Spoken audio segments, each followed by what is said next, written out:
Um verdadeiro guia da vida é a própria palavra de Deus. Nós estamos meditando nela em ordem cronológica. Estamos lendo agora 1 Reis e vamos ler hoje o capítulo 2. E se você tem a sua Bíblia, acompanhe na sua. Eu vou ler aqui, se você quiser, eu vou compartilhar também a tela para que você leia junto comigo, tá bom? Vamos pedir a direção sempre antes de lermos a Bíblia, pedimos que Deus nos dê a direção, porque o Espírito Santo, que inspirou os seus servos a escrever, hoje vai estar conosco, também nos orientando a entender e compreender aquilo que Ele quer nos ensinar nos dias de hoje. Senhor, que o Teu Espírito esteja aqui conosco e nos abençoe abrindo a mente, dando a direção, nos capacitando a entender a Tua palavra. O Senhor disse que o Senhor revelou a Tua palavra aos pequeninos. Então, que o Senhor revele hoje para nós também a Tua palavra. Em nome de Jesus. Amém. No versículo 1, e aproximaram-se os dias da morte de Davi, e deu ele ordem a Salomão, seu filho, dizendo: Eu vou pelo caminho de toda a terra. Esforça-te, pois sê homem, e guarda a ordenança do Senhor teu Deus, para andares nos seus caminhos e para guardares os seus estatutos, e os seus mandamentos, e os seus juízos, e os seus testemunhos, como está escrito na lei de Moisés, para que prospereis em tudo quanto fizeres, e para onde quer que fores, para que o Senhor confirme a palavra que falou de mim, dizendo: Se teus filhos guardarem o seu caminho, para andarem perante a minha face, fielmente, com todo o seu coração e com toda a sua alma, nunca, disse, te faltará sucessor ao trono de Israel. Então, em lembrança ao que aconteceu com Saul, o desejo de Saul também seria esse, que ninguém da linhagem dele então faltasse ao trono, mas Deus retirou o trono da linhagem de Saul e entregou para a linhagem de Davi. De fato, o Senhor Jesus veio, vindo da descendência de Davi, então ele teria condições, ele teria poder para assumir o trono de Israel, tranquilamente, como governante nesse mundo, mas o reino que o Senhor Jesus veio oferecer não estava nesse mundo, estava no eterno. E Jesus hoje, ele é rei sobre a minha vida, e ele pode ser rei também da sua. Se já é, então nós somos irmãos em Cristo Jesus, né? Mas aqui ele está dizendo as palavras de Davi para o seu filho, para que ele seja homem, para que ele venha assumir uma responsabilidade, que ele venha se comprometer com a palavra, para que Deus também esteja comprometido com ele. O comentário daqui diz assim, a valiosa herança da fé. Davi já havia passado por grandes experiências ao longo de sua vida. Ele sabia o que era receber bênçãos por causa da obediência e infortúnios devido à rebeldia à palavra de Deus. Agora, na velhice, aconselhava o filho e sucessor a seguir seus passos de fé. Ele orientou Salomão a se comprometer com a vontade do Altíssimo, a ser fiel a ele e lhe obedecer. Se assim procedesse, seria bem-sucedido em tudo. Com isso, o maior bem que Davi deixou ao seu filho foi a riqueza da fé. Esse é o melhor legado que um pai pode deixar para o filho. Se crerem e se submeterem à autoridade do Senhor, terão um futuro abençoado. Mas é o se, É uma condição. Você não pode obrigar o seu filho a seguir os seus passos. Ele tem que decidir por ele próprio. Deus não obriga ninguém a segui-lo. Quando você vê o Senhor Jesus na festa, no último grande dia, ele deu um grito, Ele exclamou bem alto, dizendo: quem tem sede, vem a mim, beba. Ele não virou aquelas pessoas e disse: vocês precisam beber da minha fonte. Não, ele ofereceu. Assim também Deus: olha, vinde a mim quem está cansado, sobrecarregado, e eu vos aliviarei. Ele falou: vinde a mim. Ele ofereceu. Então eu escolho ir ou não ir. Então assim tem que ser os pais para com os filhos. Não adianta você obrigá-los a uma coisa, Obrigar a ter a mesma fé que você tem. Eles têm que buscar ter essa fé também. E nós buscamos ter essa fé através da palavra. Então, ser compreensivo também, Ele orientou bem o seu filho, falando, ó, se você fizer conforme a palavra que eu falei, se você comprometer-se com Deus, né? Então, aquilo que Deus prometeu iria se realizar. No 5. E também tu sabes o que me fez Joabe, filho de Zeruia, e o que fez aos 2 capitães do exército de Israel, a Abner, filho de Ner, e a Amasa, filho de Jeter, os quais matou, e em paz derramou sangue de guerra, e pôs o sangue de guerra no cinto que tinha nos lombos e nos sapatos que trazia nos pés. Faze, pois, segundo a tua sabedoria, e não permitas que seus cabelos brancos desçam à sepultura em paz. Porém, com os filhos de Barzilai, o Gileadita, usarás de benevolência, e estarão entre os que comem a tua mesa, porque assim se chegaram eles a mim, quando eu fugi por causa do teu irmão Absalão.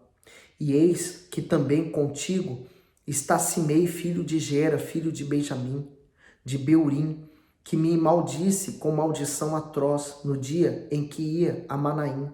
Porém ele saiu a encontrar-se comigo junto ao Jordão, e eu pelo Senhor lhe jurei, dizendo que não o mataria a espada. Mas agora não o tenhas por inculpável, pois és homem sábio, e bem saberás o que lhe has de fazer, para que faças com que seus cabelos brancos desçam à sepultura com sangue. E Davi dormiu com seus pais e foi sepultado na cidade de Davi. E foram os dias que Davi reinou sobre Israel 40 anos. 7 anos reinou em Hebrom, e em Jerusalém reinou 33 anos. E Salomão se assentou no trono de Davi, seu pai, e o seu reino se fortificou sobremaneira. Então veio Adonias, filho de Agite, a Betseba, mãe de Salomão, e disse ela, de paz é a tua vinda? E ele disse, é de paz. Então disse ele, uma palavra tenho que dizer-te. E ela disse, fala. Disse, pois ele, bem sabes que o reino era meu, e todo Israel tinha posto a vista em mim para que eu viesse a reinar. Contudo, o reino foi transferido e veio a ser de meu irmão, porque foi feito seu pelo Senhor. O comentário diz assim, o reino era meu. Embora Adonias tenha reconhecido que o reinado de Salomão era da vontade divina, ele intentava causar futuros problemas ao irmão. Somente com o Espírito de Deus é capaz de revelar as intenções ocultas de uma pessoa. É ele quem dá aos seus servos discernimento para não serem enganados. O reinado era um poder. E claro, vão surgir pessoas que querem esse poder, né? O poder hoje domina, cega muitas pessoas. O poder causa guerras, torna pai contra filho, filho contra pai, no inferno. A gente vê isso na Bíblia. E nós vemos isso no nosso dia a dia também. No 16, assim que agora uma só petição te faço, não me rejeites. E ela disse, fala. E ele disse, peço-te que fales ao rei Salomão, porque ele não te rejeitará. Que me dê por mulher Abisaque, a sunamita. E disse Betseba, bem, eu falarei por ti ao rei. Assim foi Betseba ao rei Salomão, a falar-lhe por Adonias, e o rei se levantou a encontrar-se com ela e se inclinou diante dela. Então se assentou no seu trono e fez por uma cadeira para a sua mãe, e ela se assentou à sua direita. Então disse ela, só uma pequena petição te faço, não me rejeites. E o rei lhe disse, pede, minha mãe, porque não te negarei. E ela disse, dê-se a Abisaque, a sunamita, a Adonias, teu irmão, por mulher.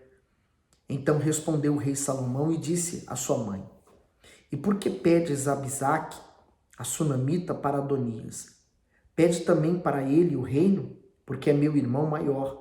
Para ele digo, e também para Abiatar, sacerdote, e para Joabe, filho de Zeruia. E jurou o rei Salomão pelo Senhor, dizendo, assim Deus me faça, e outro tanto, se não falou Adonias esta palavra contra a sua vida. Agora, pois, vive o Senhor, que me confirmou e me fez assentar no trono de Davi, meu pai, e que me tem feito casa, como tinha falado, que hoje morrerás, Adonias. E falou o rei Salomão pela mão de Benaia, filho de Joiada, o qual arremeteu contra ele de modo que morreu. E Abiatar, o sacerdote, disse o rei, vai para Anatote, para os teus campos, porque és homem digno de morte. Porém hoje não te matarei, porquanto levaste a arca do Senhor Deus diante de Davi, meu pai, e porquanto foste aflito em tudo quanto meu pai foi aflito. Lançou, pois, Salomão fora Abiatar, para que não fosse sacerdote do Senhor, para cumprir a palavra do Senhor que tinha falado sobre a casa de Eli em Siló. E chegou a notícia até Joabe, porque Joabe tinha se desviado seguindo Adonias, ainda que não tinha se desviado seguindo Absalão. E Joabe fugiu para o tabernáculo do Senhor e apegou-se às pontas do altar. Quer dizer, as intenções dessas pessoas já não eram boas, né? Veja que esse homem aqui, ele se desviou, essa palavra, desviou. E quantos estavam na fé, seguindo a fé, pensando e fazendo planos de servir e honrar ao seu Senhor, porém, desviaram-se do seu caminho. A pergunta é, o que vem desviando você do caminho da fé? Porque muitas coisas hoje podem desviar. O apóstolo Paulo ele fala assim, olhando firmemente para o autor e consumador da nossa fé. Então, aonde está posto os teus olhos? Se for no dinheiro, se for numa pessoa, coisas ou pessoas, você vai se perder, porque nada nesse mundo consegue produzir a salvação, somente Jesus. Então, os nossos olhos nunca podem sair dele. No 29, disseram ao rei Salomão que Joabe tinha fugido para o tabernáculo do Senhor, e eis que está junto ao altar. Então Salomão enviou Benaia, filho de Joiada, dizendo, vai, arremete sobre ele. E foi Benaia ao tabernáculo do Senhor e disse, assim diz o rei, sai daí. E disse ele, não porém aqui morrerei. E Benaia tornou com a resposta ao rei, dizendo, assim falou Joabe, e disse, e assim me respondeu. E disse-lhe o rei, faze como ele disse, e arremete contra ele, e sepulta-o, para que tires de mim e da casa de meu pai o sangue que Joabe sem causa derramou. Assim diz o Senhor, fará recair o sangue dele sobre a sua cabeça, porque deu sobre 2 homens mais justos e melhores do que ele, e os matou a espada, sem que meu pai Davi o soubesse, a saber, a Abner, filho de Ner, capitão do exército de Israel, e a Amassá, filho de Jeter, capitão do exército de Judá. Assim recairá o sangue deste sobre a cabeça de Joabe e sobre a cabeça da sua descendência para sempre. Mas a Davi e a sua descendência e a sua casa e ao seu trono dará o Senhor paz para todo sempre. E subiu Benaia, filho de Joiada, e arremeteu contra ele e o matou, e foi sepultado em sua casa no deserto. E o rei pôs a Benaia, filho de Joiada, em seu lugar sobre o exército, e a Zadok, o sacerdote, pôs o rei em lugar de Abiatar. Depois mandou o rei e chamou a Simei e disse-lhe, edifica-te uma casa em Jerusalém e habita aí, e daí não saias, nem para uma nem para outra parte, porque há de ser que no dia em que saíres e passares o ribeiro do Cedron, de certo que sem dúvida morrerás, o teu sangue será sobre a tua cabeça. E Simei disse ao rei, boa é esta palavra. Como tem falado o rei meu senhor, assim fará o teu servo. E Simei habitou em Jerusalém muitos dias. Sucedeu, porém, que ao cabo de 3 anos, 2 servos de Simei fugiram para Aquis, filho de Maaca, rei de Gate, e deram parte a Simei, dizendo, eis que os teus servos estão em Gate.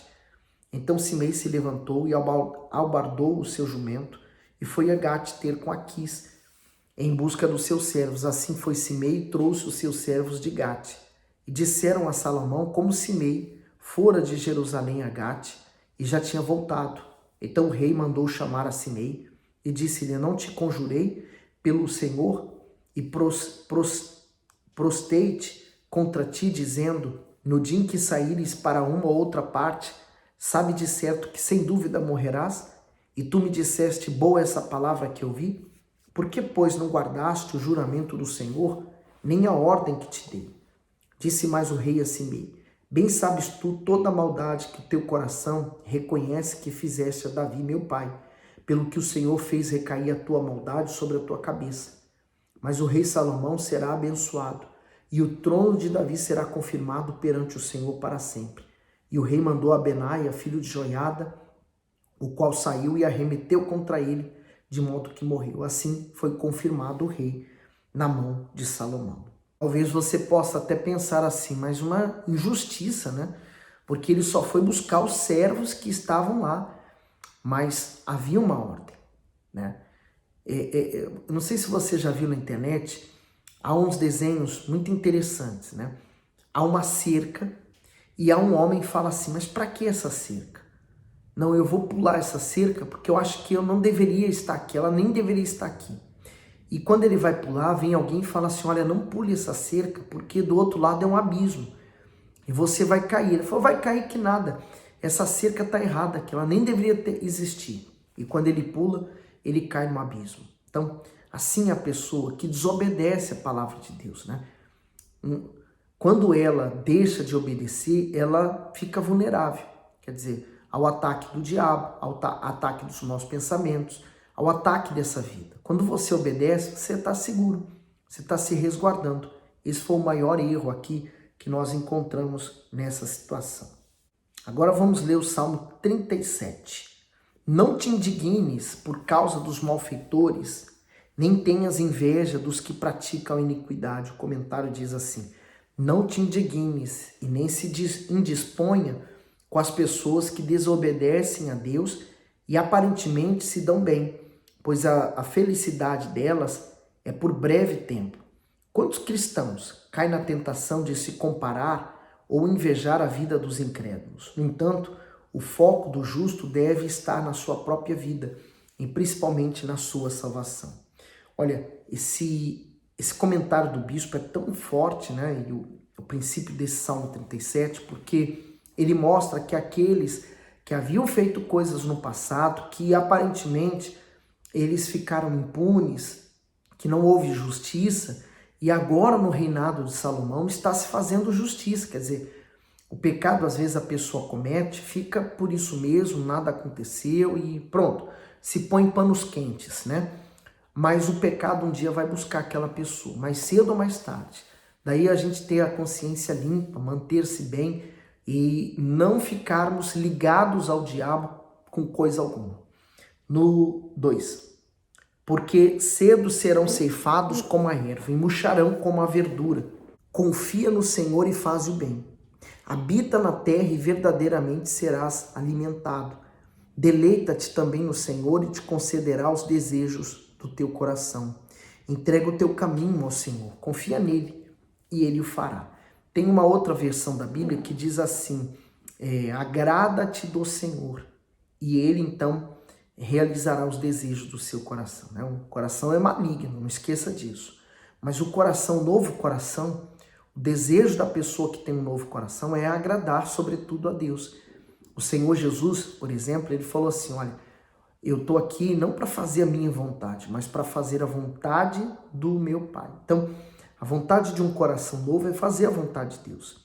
E quando nós buscamos fazer a vontade de Deus, então Ele concede as bênçãos, as demais coisas. O comentário aqui.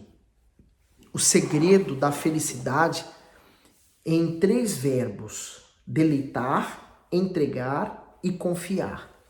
Todos querem que o Todo-Poderoso desfaça os seus anseios, mas ignora que o caminho para isso é primeiramente abrir mão da própria vontade, para fazer a vontade dele. Quem renuncia a si mesmo em prol de querer de Deus, prova que ele é o primeiro em sua vida. Por isso, obtém o seu favor. Então, olha os 3 verbos: deleitar, entregar e confiar. E essa deve ser a nossa disposição para com Deus também. O comentário do 5. Entregar é lançar toda a vida sobre o Altíssimo. É permitir que Ele direcione nossas decisões. No entanto, desde a mais tenra idade, tudo o que desejamos é ter o controle total de nossas vidas, ter o poder de decisão e ser independente de todos. Mas na vida espiritual não funciona. Tudo funciona de forma diferente, pois não há maior demonstração de fé do que viver na dependência do alto. A recompensa para essa firme decisão é a realização dos nossos desejos, muito além do que pedimos ou sonhamos. Mas quando não há uma entrega voluntária, o Eterno permite que passemos por situações que nos façam perder o controle, para que a partir daí possamos aprender a recorrer a Ele. Por isso Jesus disse: eu sou o caminho, a verdade e a vida. Então seguir Jesus é seguir o caminho certo. O 6. E Ele fará sobressair a tua justiça como a luz, e o teu juízo como ao meio-dia. Comentário do 6. Ele fará sobressair. Os fiéis não precisam se preocupar com a sua reputação, e sim em servir ao Altíssimo com integridade e boa consciência, pois Ele próprio guardará e revelará o caráter de cada um. Isto é, ao ser acometido por alguma difamação ou injustiça, o servo deve permanecer na fé, crendo na promessa de que assim como o sol ilumina todo o planeta, a justiça do Todo-Poderoso brilhará na sua vida e reparará todo o dano. As trevas são dissipadas com essa luz. Então, é realizado na vida do justo a justiça que Deus quer fazer na vida dela. No 7, descansa no Senhor, espera nele, não te indignes por causa daquele que prospera em seu caminho, por causa do homem que executa astutos intentos. Então, descansar é você ter confiança. A fé leva você bem longe, mas é a confiança que você tem em Deus que vai te levar até o final. E no final está a vitória. No 8, deixa a ira e abandona o furor. Não te indignes por forma alguma para fazer o mal, porque os malfeitores serão desarraigados, mas aqueles que esperam no Senhor herdarão a terra. Então, quem é que vai herdar a terra? Quem é que vai alcançar a promessa? Quem é que vai ser abençoado? Aqueles que esperam no Senhor, aqueles que confiam.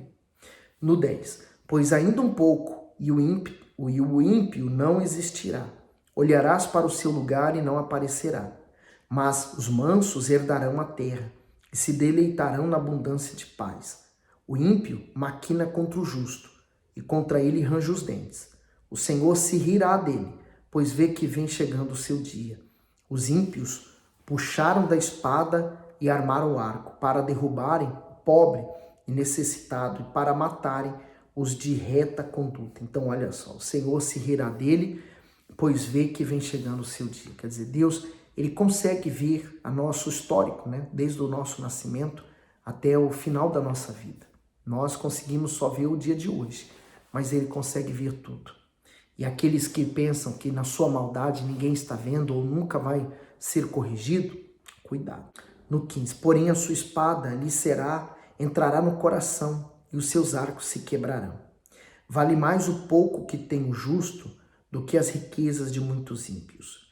Um erro, né? Tem muita gente que fala assim, mais vale o pobre, mais vale o pouco do que o muito. E não ter Deus. Ele está dizendo, vale mais o pouco que tem o justo, né? Essa pessoa é justa, do que as riquezas de muitos ímpios. Porque a riqueza não vai ajudar você em absolutamente nada no dia da salvação. Então, o pouco que o pobre tem, o pouco que a pessoa tem, ela é justa, ela morrendo, ela está salva, né? Mas não significa que você vá se perder com a riqueza. Não, Deus quer que você prospere, tenha certeza disso. Pois os braços dos ímpios se quebrarão, mas o Senhor sustém os justos. O Senhor conhece os dias dos retos e a sua herança permanecerá para sempre. Não serão envergonhados nos dias maus e nos dias de fome se fartarão. Mas os ímpios perecerão e os inimigos do Senhor serão como a gordura dos cordeiros, desaparecerão e em fumaça se desfarão. O ímpio toma emprestado, não paga, mas o justo se compadece e dá. Porque aqueles que ele abençoa herdarão a terra, e aqueles que forem por ele amaldiçoados serão desarraigados. Os passos de um homem bom são confirmados pelo Senhor e deleita-se no seu caminho. Ainda que caia, não ficará prostrado, pois o Senhor o sustém com a sua mão. Fui moço e agora sou velho, mas nunca vi desamparado o justo, nem a sua semente a mendigar o pão. O comentário daqui diz assim, o galardão do justo é nunca ser desamparado. O caminho da salvação é estreito e longo, porém, a garantia de amparo e força constante para a pessoa que deseja alcançar a vida eterna. Se cair espiritualmente, ela não ficará prostrada, pois terá o Altíssimo segurando-a pela mão. O salmista viveu a vida toda na fé, observando o caminho dos fiéis. E agora, já idoso, declara, inspirado pelo Espírito Santo, que as bênçãos decorrentes da fé e da obediência dão provisão ao justo e a toda a sua descendência. Isso não significa promessa de vida fácil, mas garantia de que o Todo-Poderoso é fiel e assume compromisso ilimitado conosco. Ainda que todos abandonem o justo, Deus jamais o abandonará. No 26, compadece-se sempre empresta e a sua semente abençoada. Daí vem a pergunta, vale a pena ser fiel? Vale a pena sacrificar sua vontade? Vale a pena fazer o que é certo? Às vezes até pagar caro por isso? Vale. O próprio rei Davi falou, fui moço, agora sou velho, mas nunca vi o justo ser desamparado. Isso aqui já traz todas as respostas para você. 26. Compadece-te sempre e empresta a sua semente, é abençoada. Aparta-te do mal e faz o bem, e terás morada para sempre. Porque o Senhor ama o juízo e não desampara os seus santos. Eles são preservados para sempre. Mas a semente dos ímpios será desarraigada. Os justos herdarão a terra e habitarão nela para sempre. A boca do justo fala a sabedoria, a sua língua fala do juízo. A lei do seu Deus está em seu coração. Os seus passos não resvalarão. O ímpio espreita o justo e procura matá-lo. O Senhor não deixará em suas mãos, nem o condenará quando for julgado. Espera no Senhor e guarda o seu caminho e te exaltará para herdares a terra. Tu o verás quando os ímpios forem desarraigados. Viu o ímpio com grande poder espalhar-se como a árvore verde na terra natal. Mas passou e já não aparece. Procurei-o, mas não se pode encontrar. Nota o homem sincero e considera o reto, porque o fim deste homem é a paz. Quanto aos transgressores, serão a uma destruídos, e as relíquias dos ímpios serão destruídas. Mas a salvação dos justos vem do Senhor. Ele é a sua fortaleza no tempo da angústia. E o Senhor os ajudará e os livrará. Ele os livrará dos ímpios e os salvará, porquanto confiam nele. A maior segurança do justo é a palavra de Deus e a garantia de que ela não falhará. E aí, o que Deus tem falado com você? Põe aqui nos comentários. Não esqueça, dá o seu gosto e manda esse vídeo para aquelas pessoas. Incentive elas, vamos incentivar o maior número de pessoas a ler a Bíblia, a palavra de Deus, tá bom? Fique bem, fique com Jesus.